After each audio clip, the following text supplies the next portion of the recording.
열심히 신앙생활을 하다가 이제 어느 시점이 되면 이상하게 그런 기쁨과 재미를 하나님이 싹 걷어가시는 경우가 있습니다.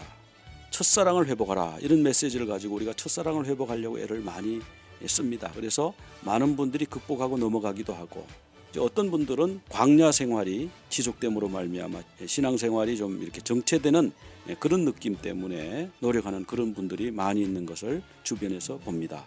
우리 전다론 박사님께서 이 부분에 대해서 굉장히 연구를 깊이 하셨는데요. 우리 전다론 박사님 어서 오십시오. 네, 감사합니다. 간단하게 자기소개 좀 부탁드리겠습니다. 네, 저는 오렌지 카운티 지역의 조셉 병원이라고 병원의 의사로서 일을 하고 있고, 저희 아내 리디아 전과 함께 기프 치유 상담 연구소를 통해서 전인 치유에 대해서 나름대로 생각하고 나누고 있습니다. 의사로서 사람의 병든 육체를 고쳐주고 이런 분들은 참 많습니다만은 여기에 또 이렇게 영적인 분야에 관심을 많이 이제 가지게 된 그런 계기가 있었습니까? 네, 저는 모태신앙이긴 하지만 21살 때 예수님을 알게 됐고요. 그러면서 이제 기쁨으로 신앙생활 시작을 했죠. 근데 그때 제가 예수님을 알게 된 거가 그동안 제가 보니까 겉과 속이 큰 다른 모습을 많이 살았던 것 같아요. 남들 보기에 좋아 보이려고, 잘난 체해 보이려고. 제가 어릴 때 국민학교 별명이 전난 체였던 것 같아요. 그래서 잘난 체하고 그렇게 살았고, 근데 겉과 속이 다른 삶을 살았죠. 속으로는 이렇게 괴로워하면서 겉으로는 잘난 체 하려고 그러니까 그게 힘들었는데, 그 수양회를 통해서 하나님께서 계시고 내 모습을 다 아시고 나를 사랑하신다, 받아들이신다 하는 음성을 듣고, 그때 저한테 와닿았던 것이, 만약 하나님 계시고 나를 사랑하신다 하면은 다른 사람이 나를 어떻게 생각하든 상관이 없겠다 하는 걸 통해서 예수님을 알게 된 계기가 됐거든요. 그런데 그러고 나서는 얼마 지나지 않아서 곧 다시 이제는 교회 생활을 해서 신앙 공동체 안에서 잘나 보이려고, 뭐가 돼 보이려고 계속 노력을 했던 것 같아요. 제가 보니까 처음 제가 40년의 인생은 뭐가 돼 보려고, 남들에게 뭐가 보이려고 그렇게 살아오다가, 그 다음에 이제 결혼하고 나서 부부 생활하고 힘들고 또 아이들 키우는 그런 과정이라든지 통해서 저 자신을 보게 된 것 같아요. 제 한 사람이 신학교를 다녔는데 부부 생활 힘들 때 한 번은 저 심리학교 갔다 오더니 저보고 하는 말이, 우리 부부 생활의 문제의 50%는 당신 책임이야. 그래서 제가 화를 버럭 냈어요. 내가 당신보다 나이도 많고 신앙생활도 오래 했는데 무슨 내 책임이냐. 나 말만 잘 듣고 따라오면 다 문제가 없을 텐데. 그랬는데 문제가 해결이 안 되더라고요. 그래서 제가 제 한 사람을 따라서 심리학교를 다녔어요. 그러다 보니까 점점 드는 생각이, 내가 뭔가 문제가 있구나, 내가 잘못됐구나 하는, 내가 왜 이렇게 겉으로는 나이스한데 속으로는 안 그렇고 집안에서는 딴 사람이고 이렇게 드리븐 됐는가 하는 걸 통해서 점점 또 카운슬링을 통해서 나를 보기 시작했고요. 그러면서 이제 제가 의학을 공부한 게 두루두루 돌았어요.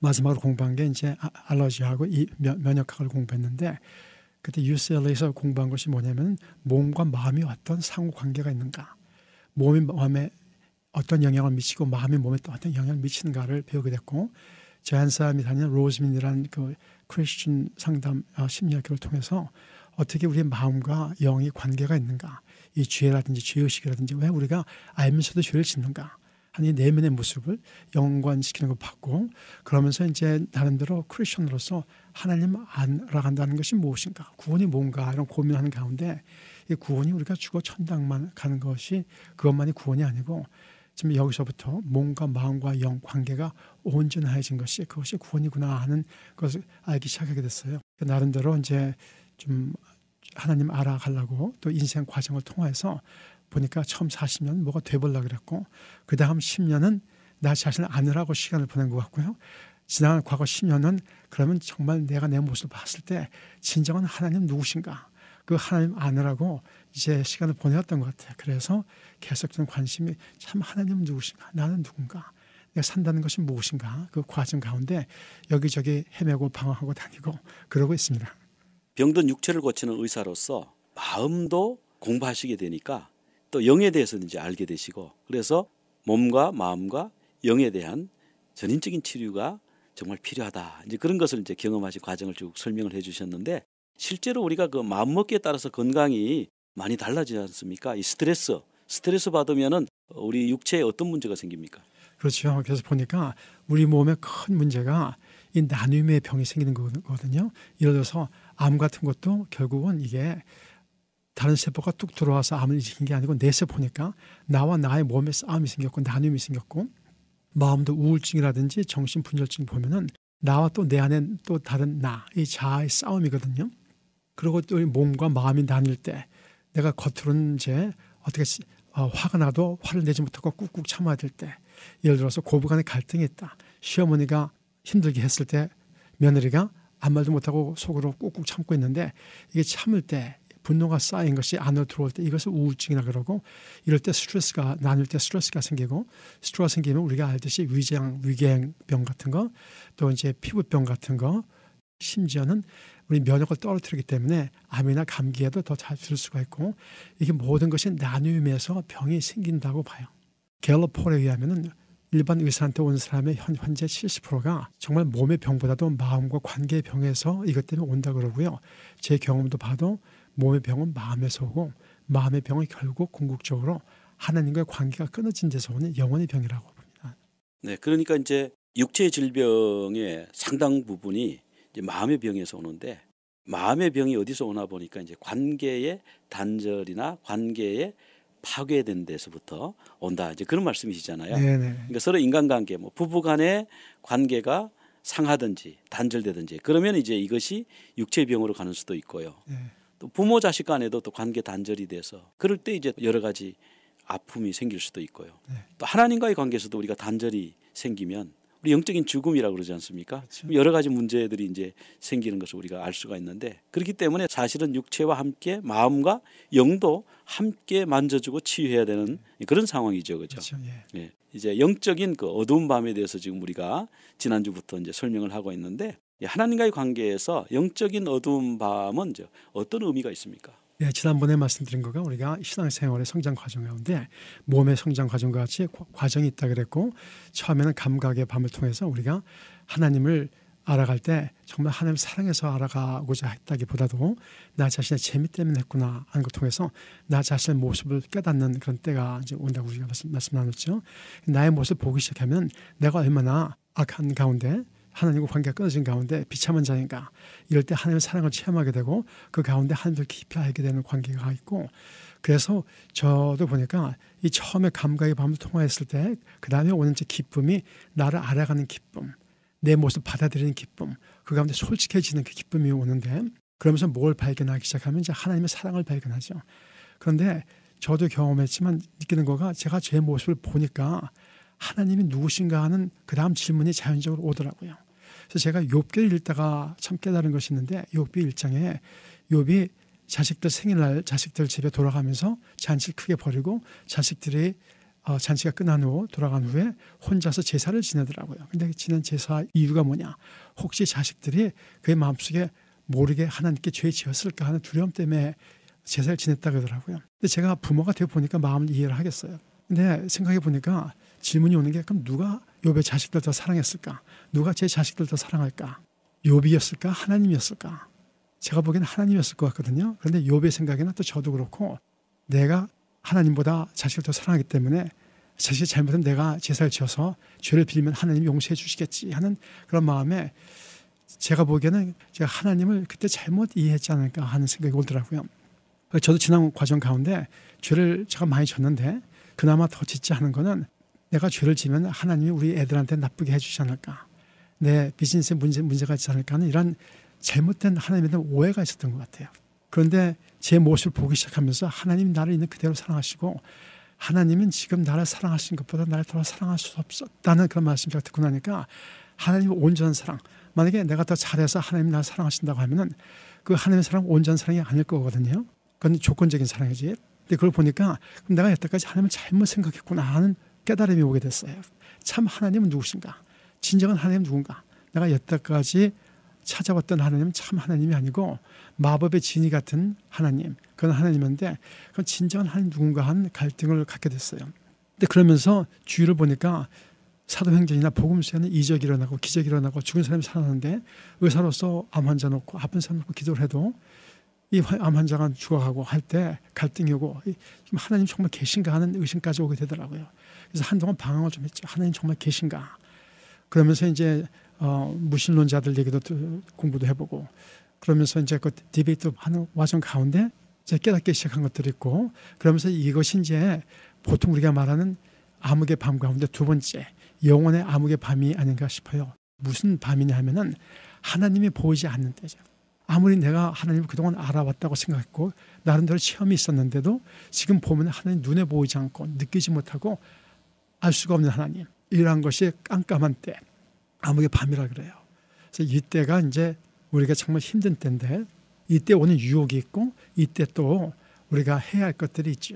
우리가 이제 신앙생활을 이제 하다가 보면은 감각의 밤을 지나가지고 이제 내 즐거움과 기쁨을 위해서 섬기던 내 신앙에서 이제 하나님을 이제 찾게 되지 않습니까?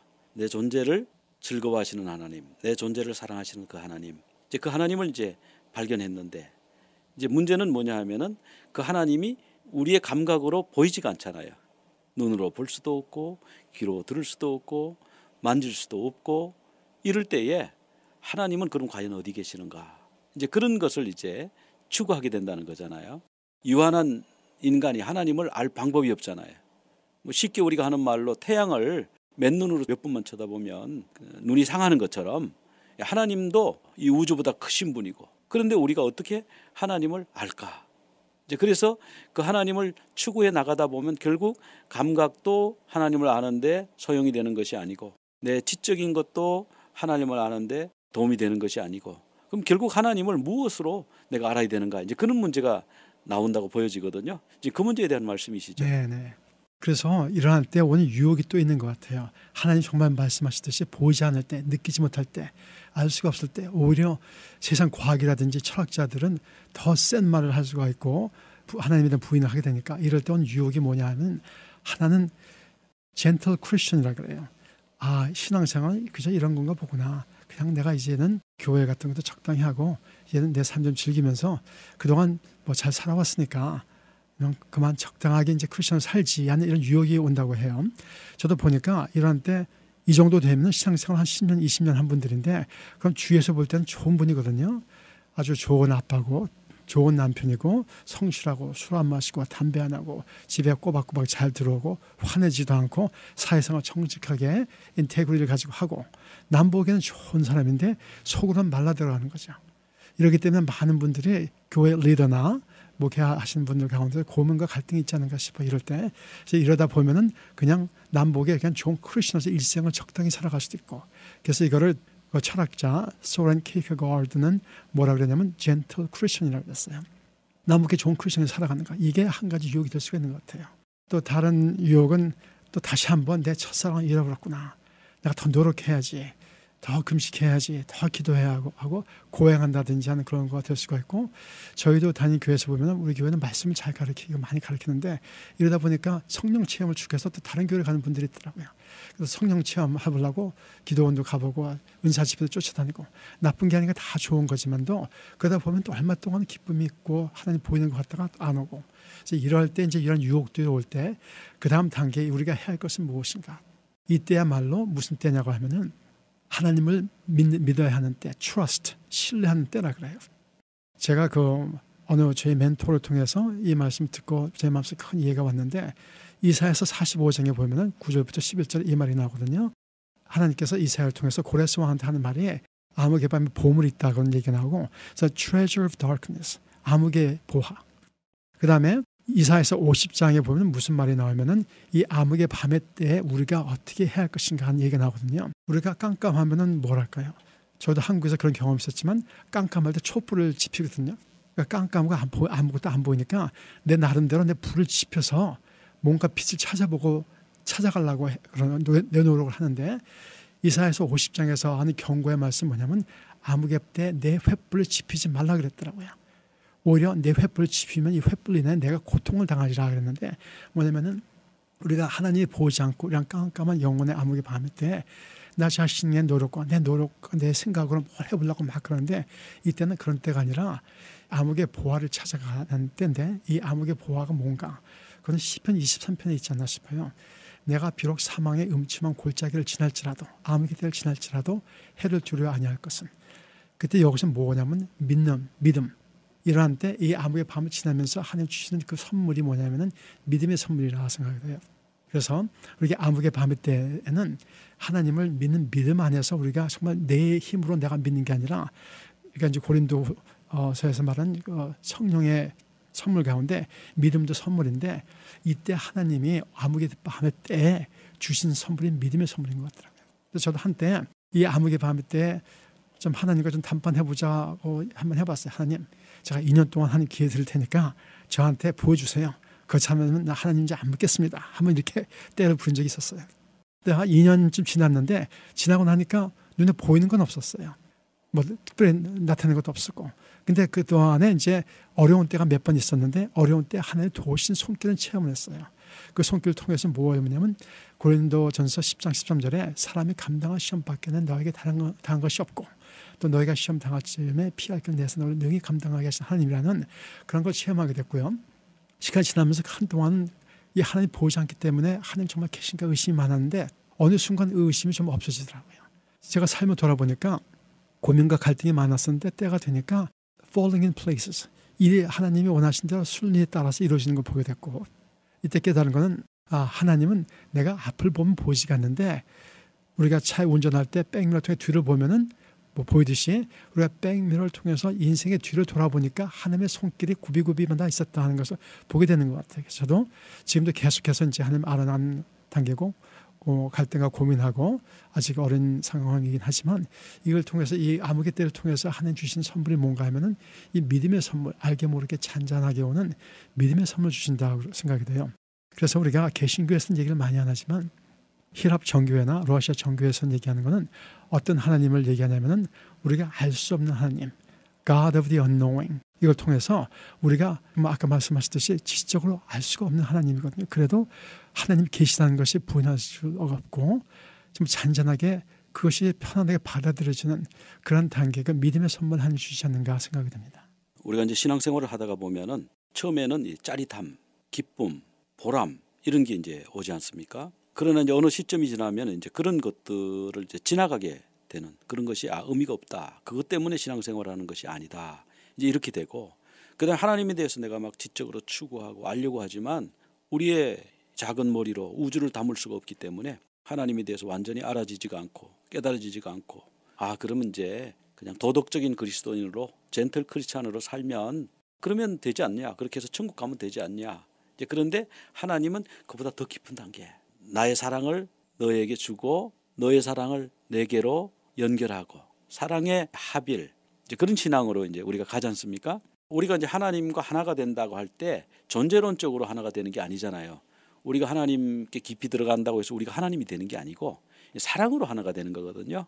부부가 하나가 됐다 할 때 존재론적으로 남편과 아내가 하나가 된 게 아니고 남편과 아내가 그대로 있지만 둘이 주고받는 사랑이 완전히 한 공동체로서 한 식구로서 한 마음으로서 이제 그렇게 가는 것처럼 하나님과 이 사랑의 끈으로 이제 연결이 되려면 감각의 단계를 넘어가고 지적인 단계를 넘어가고 존재적인 단계를 다 넘어가서 그래서 영이신 하나님과 사랑의 끈으로 연결되는 그런 단계로 나아가는 것을 이제 목표로 하는 것 같아요. 십자가의 성요한이.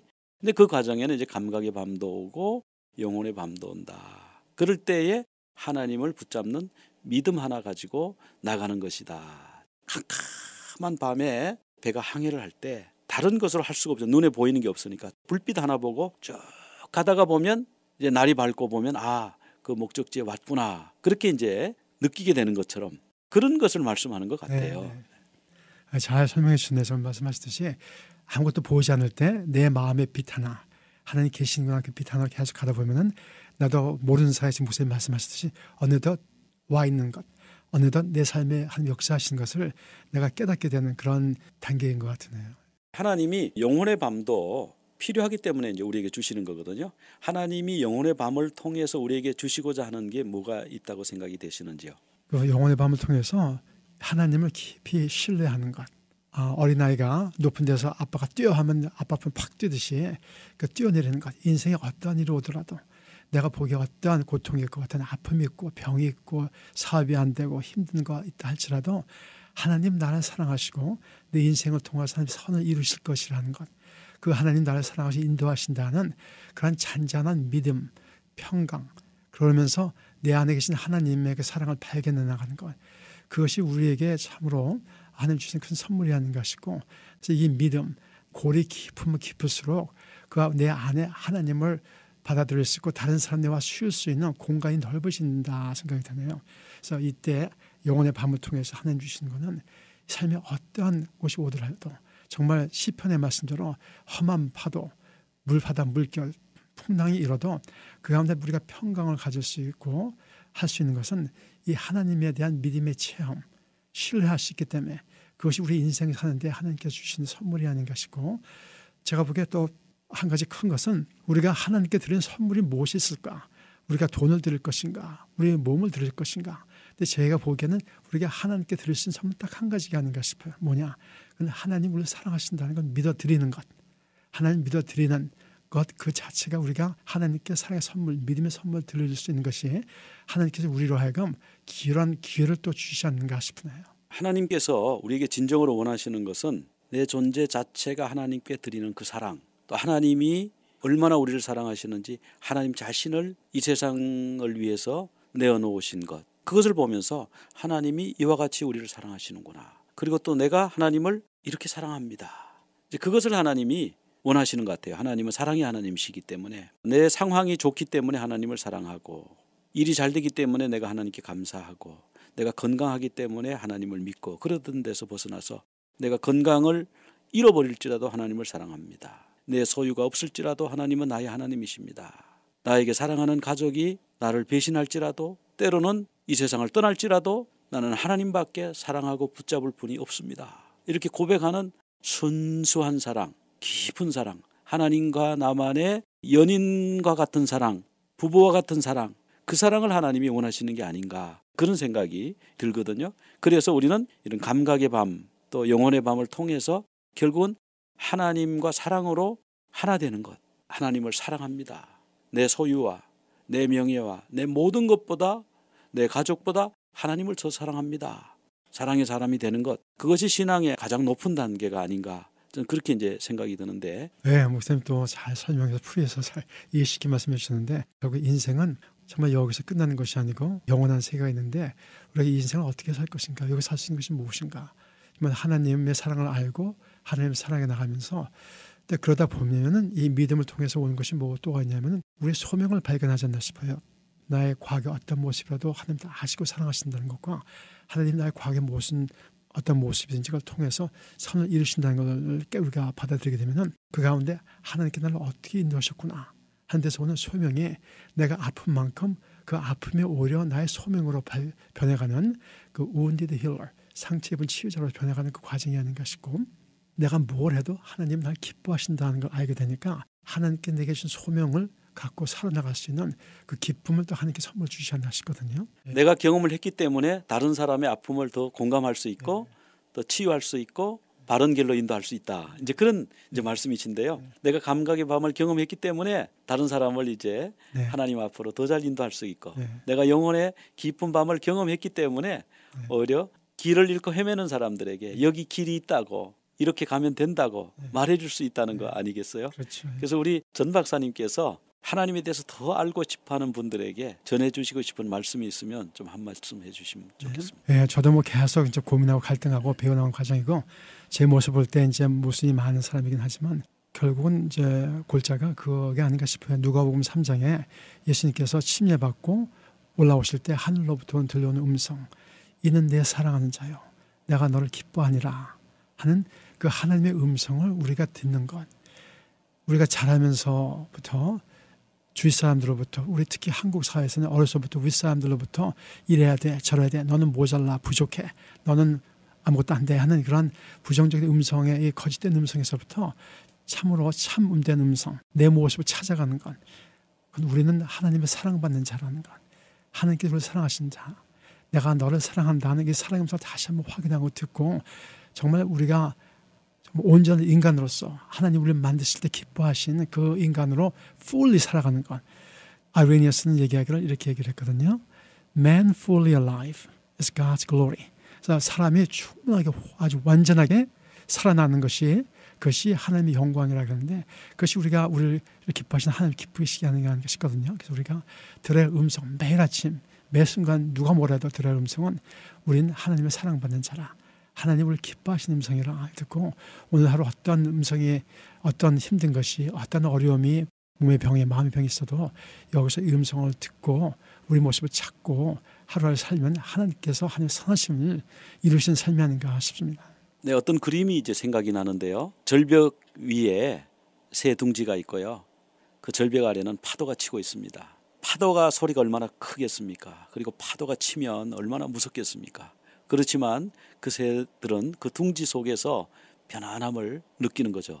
엄마새가 나를 보호해주고 있구나. 이제 그런 것을 느끼는 것처럼 우리가 이 세상이 아무리 어렵고 전쟁과 난리 소문이 나고 쓰나미와 또 지진과 산불과 핵전쟁의 공포 속에 산다고 할지라도 또는 사랑하는 가족의 질병, 암이라든지 불치병으로 또는 관계의 어려움 가운데 마음 아파하는 사람들이 있다고 할지라도 그분들에게 소망이 있는데 그것은 뭐냐 하면은 나를 언제까지나 품어주시고 받아주시고 젖먹이가 의지하고 기댈 수 있는 엄마의 품처럼 그런 넉넉한 품으로 우리에게 다가오시는 그 하나님을 신뢰하고 의지할 때 그 어떤 어려움도 우리를 넘어뜨리고 우리를 부서뜨리지 못하는 것처럼 우리가 꼭 붙들어야 할 것은 하나님의 사랑, 하나님이 나를 받아주신다는 것, 하나님이 나를 끝까지 인도하신다는 것, 그것을 붙들고 믿어야 할 것 같습니다. 아멘.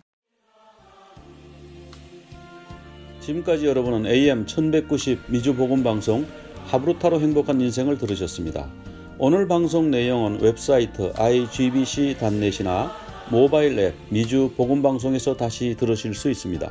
그리고 유튜브와 페이스북에서 하브루타로 행복한 인생을 검색하시면 지금까지 방송한 모든 내용을 들으실 수 있습니다.